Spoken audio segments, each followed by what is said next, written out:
Chers amis, eh bien, bonsoir. Toujours bien aussi d'échanger comme ça, c'est édifiant pour nous. Et on va passer à la deuxième partie de l'émission parce que du coup, on a fait venir un expert. Alors peut-être qu'il ne se qualifierait pas d'expert, mais il est plutôt calé sur le sujet. Et c'est Patrick Nussbaumer. Patrick, tu peux venir. On est... tu peux applaudir. Bonjour à tous. Hello Patrick, on est vraiment heureux de t'avoir avec nous. Merci. Déjà, merci d'avoir pris le temps de venir. Est-ce que... Alors attends, il y a juste ton micro qui est... tombé. Ouais. Attends, je vais te le mettre, regarde. Voilà. On n'a jamais été aussi proche. Voilà. Tu m'entends ? Ouais. Super. Alors Patrick, on est vraiment heureux de t'avoir avec nous. Pourquoi je t'ai proposé de venir ? C'est parce que tu es le responsable de JPC. Alors l'idée, c'est de parler déjà un peu de JPC, mais ensuite, c'est que tu nous donnes un peu ton avis sur ces nouvelles générations, etc. Alors première question, est-ce que tu as déjà vu Squid Game ? La bande-annonce. Est-ce que tu en avais déjà entendu parler ? Ouais, j'en ai beaucoup entendu parler. La bande-annonce, je l'ai vue aussi. Effectivement, j'entendais ce que vous partagez. C'est vrai que c'est un phénomène. Hein. Ouais, vraiment, on peut appeler ça. Mais je disais tout à l'heure, des parents qui laissent regarder leurs enfants de primaire ou de collège, là. Moi, j'ai vu une famille où les parents n'ont pas laissé l'enfant regarder. Et ils ont fait des contrôles parentaux, etc., sur la plateforme qui diffuse. Bah, lui, il a zappé ça et puis il a pris le compte de ses parents pour regarder. Ah ouais, bah oui, ils sont malins. Et effectivement, je pense que ça va être compliqué de protéger les enfants de tout ce qu'ils peuvent voir. Et effectivement, il y a peut-être une autre réponse à apporter, quoi. Ouais, complètement d'accord. Alors Patrick, on va commencer, on va rentrer dans le vif du sujet. Toi, tu es le directeur de JPC, qui est Jeunesse pour Christ. Est-ce que tu peux déjà nous expliquer un petit peu ce que c'est ? Et puis, voilà, qu'est-ce que vous faites ? Ouais, merci. Alors JPC France, c'est une association qui s'appelle Jeunesse pour Christ. Ouais. Et donc elle existe depuis 70 ans en France. Alors on s'est renouvelé depuis 70 ans. C'est un petit peu partout dans le monde. Mais le but, c'est vraiment de donner l'opportunité aux jeunes de devenir eux-mêmes en rencontrant Jésus le plus vite possible. Ouais. Si ce qu'on espère arrive, c'est que tous les jeunes en France qui ont moins de 25 ans ont eu l'opportunité de parler avec Jésus, de le rencontrer comme leur sauveur personnel et de grandir en tant que disciple et puis de s'intégrer dans une église locale. Ça, c'est si ce qu'on rêve arrive et ce pourquoi on prie. Voilà. C'est pour ça qu'on le fait. Alors nous, on est 25 en France, là. Puis on essaie de travailler avec un maximum de partenaires, comme des églises ou d'autres. Parce que des moins de 25 ans, il y en a 12,5 millions en France. Waouh. C'est énorme. Hein. C'est 12,5 millions. Je ne sais pas si vous imaginez. Nous sommes nombreux. Hein. Claude, arrête. Tu t'en souviens quand tu avais moins de 25 ans?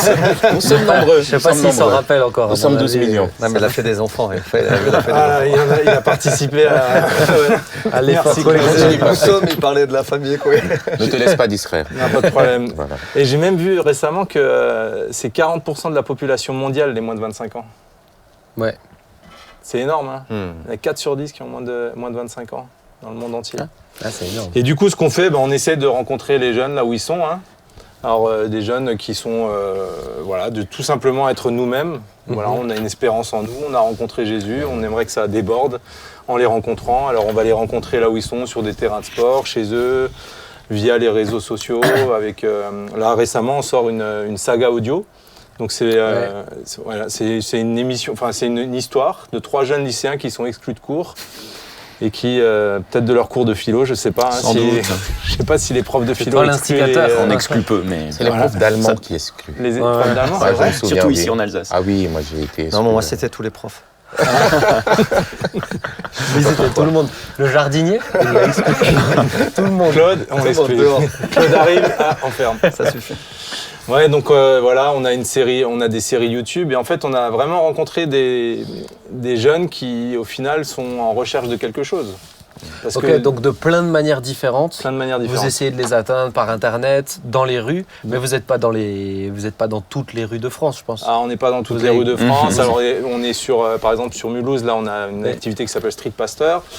On a des activités sur Nancy avec une association avec qui on travaille, qui est fédérée, là, qui s'appelle Respérance. On a un centre de vacances dans la Drôme, à Valence. On a aussi des activités autour. Puis après, on peut venir spontanément une semaine. Là, on était à Lyon un petit peu pour un camp d'évangélisation. On a fait des camps à Biarritz. On a fait des camps sympa. Hein. Vous choisissez. Il y a pire. Ils ont besoin du Seigneur là-bas. Il faudrait envoyer quelqu'un d'ailleurs. C'est comme moi, j'ai un jeune un jour qui m'a dit « Ben, prie pour moi, je pars en mission avec... Jeunesse en mission ». Je dis « Ah bon, tu vas où ?» « Je vais aux Bahamas. » Ouh, là, la vie va être dure, hein, à mon avis. Là, attention à pas faire trop de surf hein, quand même, parce que sinon... Mais tu sais quoi, moi quand j'avais, je sais pas, 19 ans, là, j'avais vraiment à cœur la Corse. Ouais. Et vraiment, on n'a pas arrêté de me décourager en disant ouais, en fait, ce qui t'intéresse, c'est le Ouais, soleil. ouais, là-bas. non, mais c'est Mais juste- vraiment, j'avais Mais vraiment à cœur ils ont besoin de Jésus besoin là-bas, de tu Jésus. vois, bah, Bah bien ouais. sûr. Moi, je suis partant pour y aller aussi. D'accord. Si jamais. Mais ok, d'accord. Donc vous faites pas mal d'activités comme ça. JPC, ça représente combien de personnes? T'as dit 25, c'est quoi 25 employés Alors ou c'est- 25 salariés, D'accord. 25 salariés en France, là. Après, des bénévoles clés, des gens qui travaillent et qui sont finalement comme du staff, mais on en a 4. Puis après, on compte environ chaque année 450 à 500 bénévoles Ok. Wow. qui nous aident. Nous, on vit voilà, entièrement des dons. Hein. Les jeunes qui regardent sur YouTube ou ailleurs, ils participent pas. Hein. Alors, on a un centre de vacances dans la Drôme aussi. Là, il y a aussi une petite équipe de 4 personnes qui sont sur place. Ok, ouais. Voilà. Et c'est international alors, puisqu'il y a JPC France? Donc, quasiment tous les pays du monde. Même Formidable. les pays où on n'a pas le droit d'être normalement parce qu'on est chrétien. Des pays qu'on a cités tout à l'heure là, ou un petit peu plus au nord, un petit peu partout là, voilà. Ok. Et moi vraiment ce qui me passionne dans l'équipe qu'on est là, et même au niveau international, c'est vraiment ce regard sur les jeunes, de se dire je vois un jeune, je vois un potentiel en lui en fait. Je vois pas. Enfin, je me souviens qu'à l'époque, il y a plusieurs années, il y avait une campagne internationale qui était faite. Puis il y avait une photo, il dit certains voient un dealer, nous on voit un pasteur. Certains voient, je sais pas moi, une fugueuse, nous on voit une animatrice. Et en fait, c'est vraiment ce regard quoi qui dit, en fait. Les jeunes, ils sont peut-être pas ce qu'on voit aujourd'hui. Les jeunes, ils sont peut-être pas la manière dont on les perçoit. Les jeunes, ils sont peut-être pas la manière dont je les juge, mais il y a quelque chose d'autre qui est en eux, quoi. Alors justement, ma question c'est qu'est-ce qui a fait que toi tu as les jeunes à cœur? Qu'est-ce qui a fait que tu es directeur de JPC? Faut être motivé quand même. Mais en fait, je pense que tout d'abord, c'est quand même quelque chose que Dieu a mis en moi. Il m'a mis un fardeau, hein. C'est un fardeau, le fardeau de la jeunesse.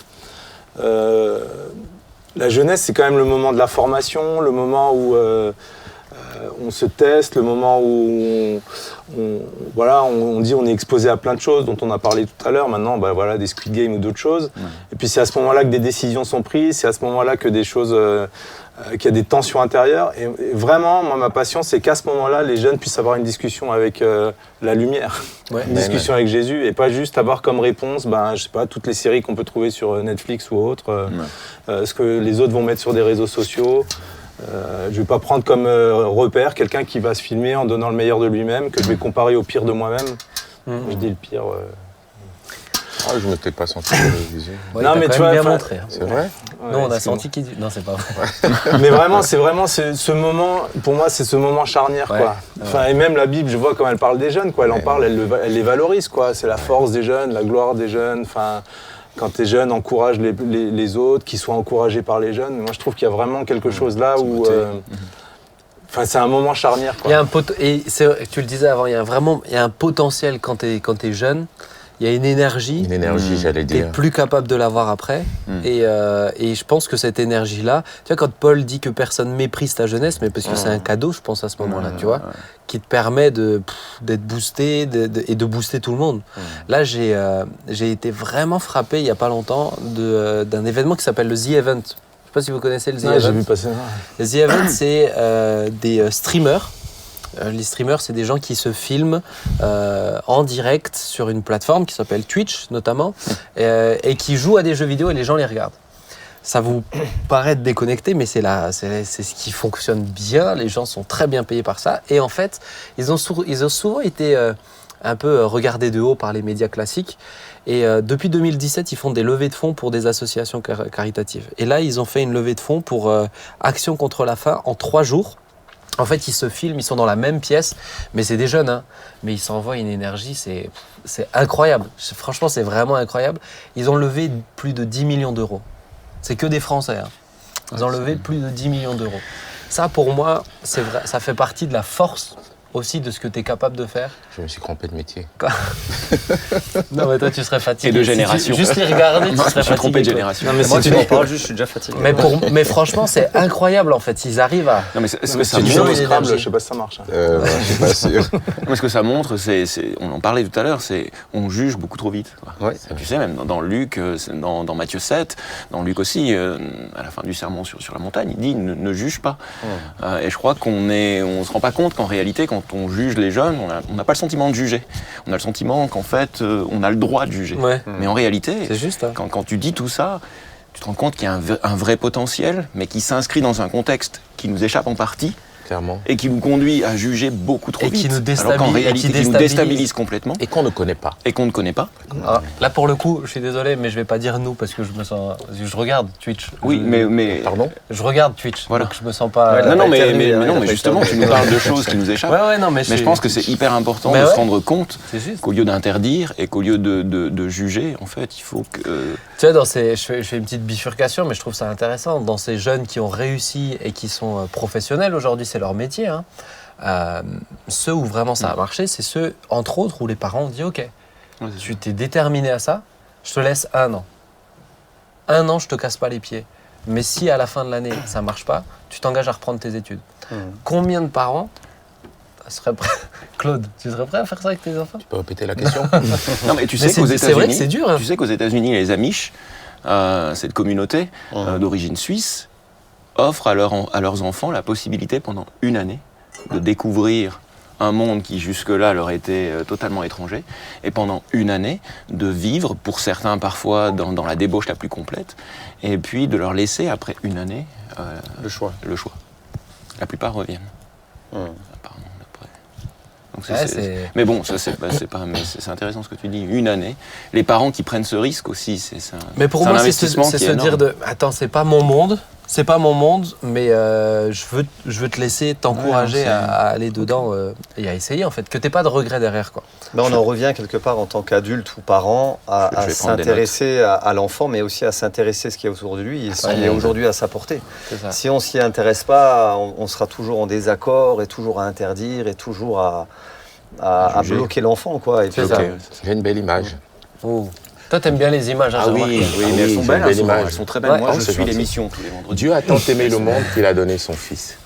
Christ est venu sur terre devenir homme Ouais. pour nous ramener à Dieu, en fait, pour nous ramener à la foi, pour nous ramener à la lumière. Christ s'est incarné en Dieu.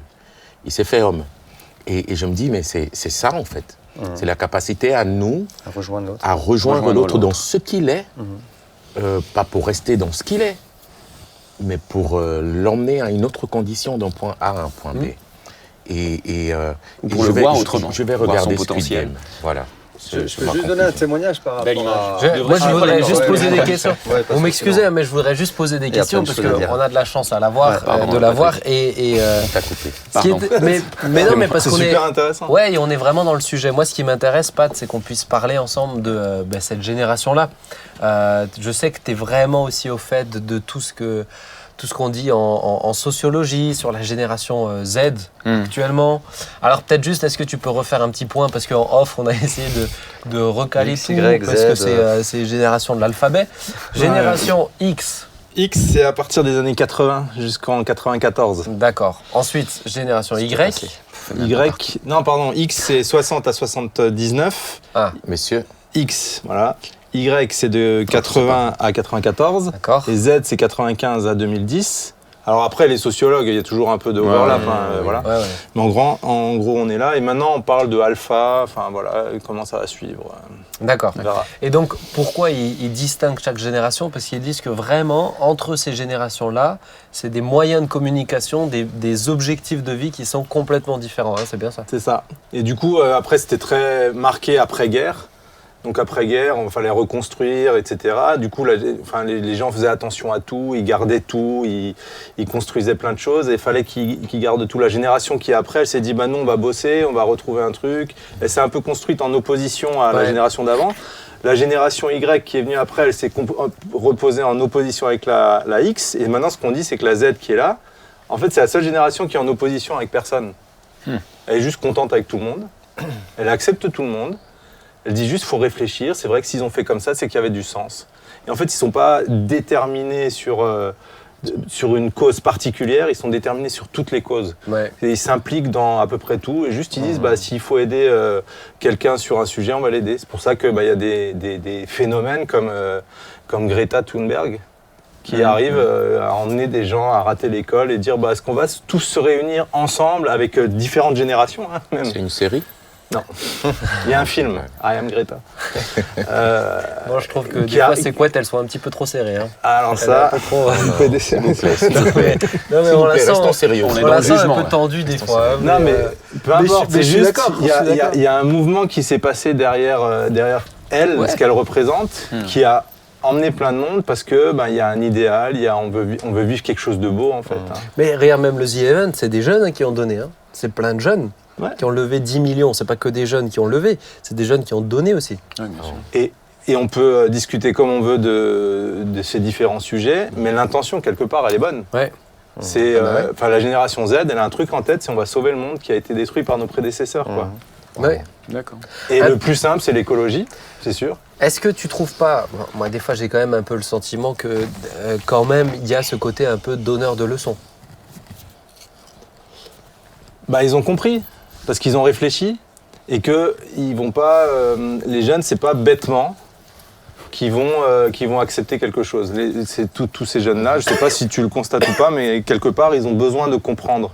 Ils ont besoin de valider, de théoriser un petit peu les choses. Dans les challenges là, de la génération Z, je sais pas, la révolution sexuelle qui a commencé il y a longtemps, mais où tout maintenant est complètement ouvert, toutes les possibilités sont ouvertes. Ouais. Pour eux, ça c'est leur culture. Donc s'il faut leur expliquer qu'il y a des choses qui sont bien, d'autres pas bien, il faut leur expliquer. C'est acquis pour eux. Ouais, Parce qu'il n'y a pas quelque chose ça. pour eux qui dit, comme ça a pu être pour mon cas, qui dit ah c'est pas bien, certains types de relations ne sont pas bien, certaines manières de vivre ma sexualité sont pas forcément acceptées. Aujourd'hui, tout est ouvert. De la même manière, je suis ouvert à tout. Enfin, je veux dire, c'est le pendant de ça. Hein. Si je suis ouvert à tout, je suis ouvert aussi à ce que la Bible dit. Mais par contre, il faut qu'on me l'explique. Alors justement, ma question c'est, on a vu un peu les forces, c'est l'enthousiasme, c'est cette capacité aussi à porter une cause tous ensemble. Maintenant, c'est quoi les faiblesses de cette génération ? Après, les faiblesses de la génération, c'est que je pense que c'est des facteurs extérieurs qui leur permettent de pas constituer des repères propres, dont particulièrement la désintégration de la famille. Tous les jeunes sont dans des familles souvent qui sont désintégrées, des familles fragilisées. Et du coup, la famille, c'est quand même un emplacement privilégié. Tout à l'heure, dans le sujet précédent, on parlait de Squid Game. On disait c'est bien d'en parler avec les parents. Le cercle familial. Si la famille est fragilisée, et pas forcément que par des séparations, hein, ça peut être fragilisé par un rythme effréné dont on a parlé. Hein. Mais s'il y a plus ce repère qui est là, qui montre un modèle déjà positif, qui ensuite donne un espace pour pouvoir échanger, je pense que ça c'est une des faiblesses que la génération Z elle possède déjà, parce que du coup elle va devoir trouver une manière de se construire différentes, ouais. Pardon. Non, je disais, je te rejoins dans ce que tu dis, dans le fait qu'elle manque d'ancrage, en fait. Ouais. Que les ancrages ne sont plus solides. Avant, on était déterminé par les parents. Aujourd'hui, on est déterminé par un environnement, par une structure. Voilà pourquoi nos enfants nous échappent aussi d'une manière ou d'une autre. Mais c'est aussi une génération, et ça me revient là, c'est une génération pour qui l'adulte n'est plus un repère. Parce que l'adulte n'a pas de réponse. Les questions que nous vous avons posées, vous ne nous avez pas donné de réponse. Donc on va les trouver nous-mêmes. Et on va déterminer nous-mêmes nos propres mondes, nos propres réalités, nos propres vies. Parce que nous n'avons pas su les répondre. Parce que l'adulte, on l'a secoué et on a trouvé qu'en le secouant, il ne tenait pas. On l'a fragilisé. Voilà pourquoi aujourd'hui, que ce soit les politiciens, la société, on a peur des jeunes. On a réellement peur de la jeunesse, de ce qu'elle est en capacité de faire. Parce que je me rappelle, nous, à notre génération, on défilait dans les rues, on était là avec nos pancartes. Mais on faisait déjà peur quelques politiciens quand on disait, voilà, on s'est battu pour... C'était la loi du CPE, c'est ça ? Non, vous étiez... Non, tu te souviens 1924 24. Mais Il fait jeune, Claude, on défilait quand même. Ça encore. passait à la télé ou ça n'existait pas encore? Laissez-moi continuer, Et- s'il vous plaît.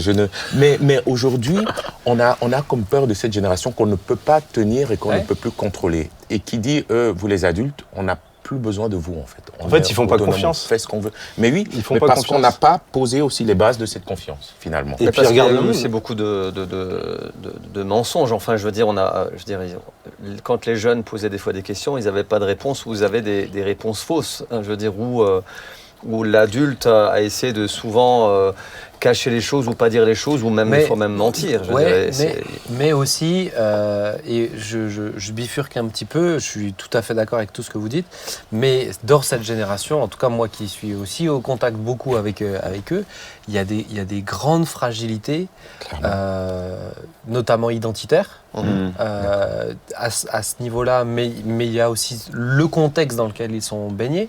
Je ne parle pas que d'identité sexuelle, etc. Je parle juste de eux, en fait. Tu vois, autant ils peuvent être sur l'extérieur très non, on y va, etc. Autant à l'intérieur, Il manque d'ancrage. ils sont remplis de doutes. Le futur, le futur, faut pas en parler avec les jeunes.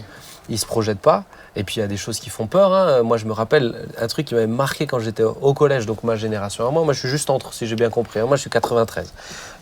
Donc Z, c'est 95. Mais moi, je me rappelle, un jour, il m'avait dit, les profs, aujourd'hui, vous n'aurez pas votre travail jusqu'à la fin de vos jours. On estime que vous changerez au moins 2 à 3 fois dans votre vie de travail. Mais ça m'avait insécurisé. Je me disais, mais attends, ça va servir à quoi tout ce que je vais faire? Non, mais on fonctionne comme ça, en tout cas dans nos mondes, on fait peur aux autres, et chaque fois on dit, maintenant t'as rien à apporter, il faut te préparer pour l'étape d'après. Tu te prépares à la maternelle pour le primaire, tu te prépares au primaire pour passer au collège, d'ailleurs si tu redoubles c'est pas bien. Tu te prépares Et peut-être des fois dans nos églises, c'est pareil. Hein. Tu es à l'école du dimanche, tu te prépares pour les ados. Des ados, tu te prépares pour le groupe de jeunes. Après, si tu as de la chance, tu pourras aller dans l'église des grands. Et du coup, on est toujours en train de dire tout est extérieur à toi et qu'est-ce que tu peux apporter? Et la génération d'aujourd'hui, elle sort de là un petit peu. Elle dit, de toute façon, regardez, le climat, il est foiré suite à vos décisions. Le boulot, on n'en a pas. L'argent, on voit que c'est pas ça qui... Enfin, cette génération, par exemple, typiquement, elle veut gagner de l'argent, mais elle n'a pas les rêves qu'ont eu les générations d'avant, de devenir très riche ou quoi que ce soit. Elle veut juste que ça fasse du sens et profiter du moment qu'elle a maintenant et faire du sens à tout ça. Je mets un petit bémol sur ça. Je suis d'accord pour une partie, mais moi, j'ai tellement de jeunes qui me disent, moi, mon but, c'est de faire des sous. C'est de faire des sous. C'est ça. Ouais. Tu vois, aussi. Tu vois, faire des sous. Presque dans le sens, il y a une expression qui dit YOLO. Je ne sais pas si vous connaissez You Only Live Once. Ça veut dire tu vis ta vie. Tant pis pour. Finalement, tout est tellement désespéré partout. Le climat, les finances, le travail, etc. Tu vis ta vie. Et puis j'en ai certains qui sont mon constat, c'est ça. Il y a ceux qui se rassemblent autour d'une cause commune et ceux qui disent bon j'y vais à fond. Et puis tu vois ce que je veux dire? Moi, ce que je suis d'accord avec toi, où ils disent qu'ils veulent faire des sous, mais pour pas être dépendant. Dans le sens, je veux pas être dépendant des autres. J'entends moins. Alors il y a toujours ce côté, je veux devenir richissime, etc. Ce genre de choses qui est plus la génération un petit peu avant, Y, voire fin de X. Mais la génération Z, je vois vraiment, je veux rien devoir à personne. Je veux autonome. Je veux être autonome. Et je veux pouvoir donner à The Event. Et c'est ça qu'on voit chez eux. Je veux dire, la générosité qu'ils ont. Tu vois, ils participent, ils sont prêts à vraiment plein de choses. Un très beau regard sur cette génération. Ouais, je trouve que tu arrives à décrire avec quelque chose de positif. Pour moi, tout le défi, c'est d'être conscient de leurs forces. Et c'était important pour moi aussi de demander à Pat de venir parce que pour moi, notre responsabilité, c'est de connaître chaque génération, en fait, c'est de s'intéresser à l'autre. Mais c'est de connaître les forces et de comprendre les faiblesses pour pouvoir accompagner. Et je pense qu'une des faiblesses aussi, cette génération, une des opportunités en même temps, si on regarde autrement, c'est vraiment de les équiper au niveau compréhension de la parole de Dieu aussi. Ouais. Amen. Mais l'évangile dans son ensemble, quoi. Et déjà, je pense que peut-être nous, en tant qu'Église, déjà, c'est une posture de dire que les jeunes, faut pas essayer de les garder pour la survie de l'Église, mais s'intéresser à eux pour qui ils sont vraiment. Ouais, et ce qu'ils apportent. Ce qu'ils apportent. Et de deux, c'est de pas pas baisser le niveau, de dire de toute façon ils s'ennuient au bout de... si on fait une étude biblique qui dure 30 minutes, ils vont s'ennuyer, ils comprennent rien de toute façon. Enfin, je sais pas, des fois on les prend pour des jambons alors qu'ils y passent leur semaine à écouter des profs qui leur parlent des choses très compliquées. De philosophie. Et ils Non, mais apprennent. justement, moi ce que j'allais dire, c'est ça, je trouve. Lui, il nous aplatit le terrain, en fait. Non, mais justement, j'allais dire, ce qui est beau avec votre ministère, c'est que moi, ce que je me rends compte, et je le dis très franchement, c'est qu'en tant qu'enseignant, on a l'impression qu'on est là pour leur livrer un contenu, on peut essayer de les interpeller sur des questions qui restent des questions un peu artificielles, c'est-à-dire pas des questions qui se sont posées, mais on n'est pas là pour aller les comprendre. Et on n'est pas là pour savoir qui ils sont et pour aller les chercher.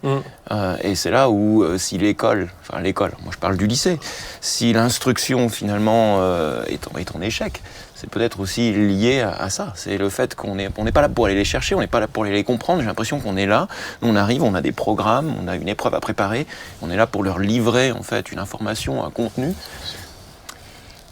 Et c'est peut-être ce qui fait qu'en fait, ils n'arrivent pas à accrocher. Et alors, il n'y a pas que la philo, hein. Tu peux prendre ce que tu veux, hein, les maths, les jeunes, on a l'impression que parfois tout leur passe au-dessus, parce qu'en réalité, on n'est pas allé les chercher. Mais un jour, on va faire une émission sur le système scolaire en France, parce que je trouve ça hyper intéressant. Pour moi, aujourd'hui, le système scolaire français, soit tu as une affinité dans un domaine particulier, et donc tu as déjà de l'intérêt, soit ton prof, c'est le Superman des profs et il arrive à te susciter de l'intérêt, mais sinon c'est... Moi les maths laisse tomber, c'était impossible, c'est inaccessible. Tu vois, c'est même pas t'essayes mais c'est inaccessible. Toi t'arrives pas. Je trouve la réflexion extrêmement intéressante, mais le temps passe et j'aimerais juste qu'on termine avec ça, parce que pour moi on conclurait pas bien cette émission avec ça. Oui, mais t'inquiète, tu vas pouvoir... Je vais dire un petit peu. Ouais, tu vas dire encore. Mais ça va. Ça va. Ouais. Une image. Une image. Une allégorie. Tu vois. En plus. Tu vois. Mais juste vous lire un verset. Eh oui. Mais reste avec nous, Patin. Juge 2, versets 7 à 12. Le peuple servit l'Éternel pendant toute la vie de Josué. Pour moi, c'est un des versets les plus tristes. Les plus tristes pour tout le peuple à ce moment-là, le peuple hébreu. Le peuple servit l'Éternel pendant toute la vie de Josué et pendant toute la vie des anciens qui survécurent à Josué et qui avaient vu toutes les grandes choses que l'Éternel avait faites en faveur d'Israël. Josué, fils de Nun, serviteur de l'Éternel, mourut âgé de 110 ans. Toute cette génération fut recueillie auprès de ses pères, et il s'éleva après elle une autre génération qui ne connaissait point l'Éternel et qui avait fait ni ce qu'il avait fait en faveur d'Israël. Les enfants d'Israël firent alors ce qui déplaît à l'Éternel, et ils servirent les Baals. Ils abandonnèrent l'Éternel, le Dieu de leur père, qui les avait fait sortir du pays d'Égypte, et ils allèrent après d'autres dieux d'entre les dieux des peuples qui les entouraient. Ils se prosternèrent devant eux, et ils irritèrent l'Éternel. Ils abandonnèrent l'Éternel et servirent les Baals et les Astartés. Et pour moi, c'est tellement important de terminer cette émission en disant la transmission est essentielle. Et je pense qu'entre chaque génération, il y a cette responsabilité de s'intéresser à l'autre génération, mais pour transmettre en fait. Pas si tu as tellement à cœur, c'est parce que tu t'y es intéressé. Moi, je sais que tu m'as déjà envoyé des trucs sur... la génération Z, des choses comme ça. On a parlé d'écouter du Niska ou du Kalash juste pour comprendre, de pas les prendre de haut, mais parce que pour moi, c'est pas ça de la transmission. On en revient même à ce que tu disais avant.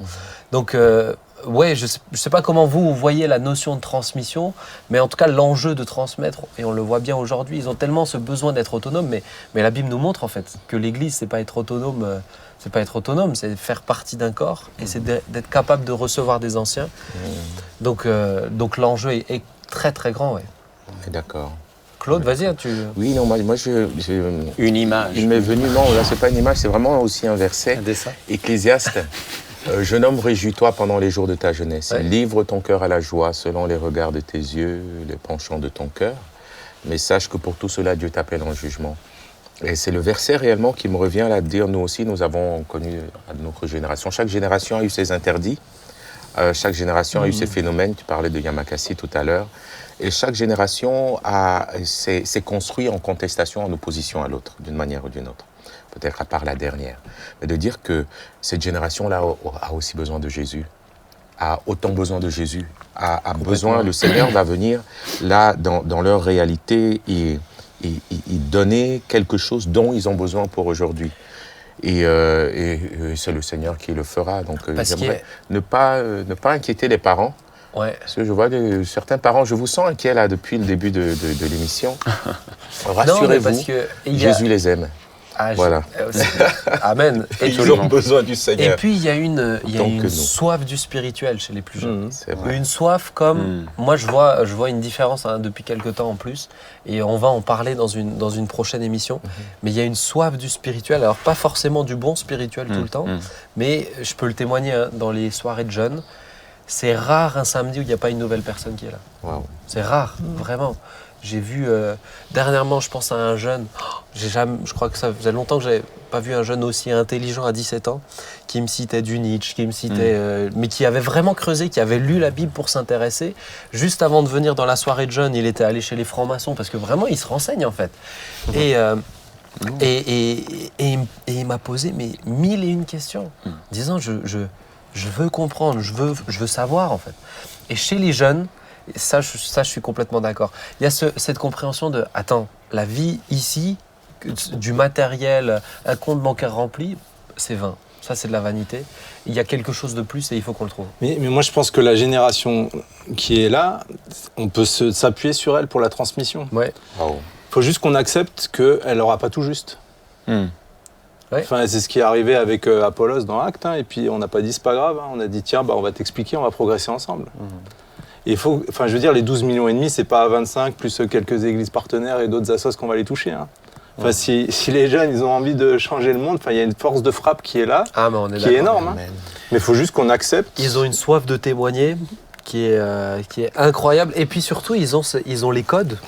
Ils ont les codes, ça, mais sûr. encore une fois, je réinsiste là-dessus, mais qu'on accepte qu'ils peuvent se planter, quoi. Ouais.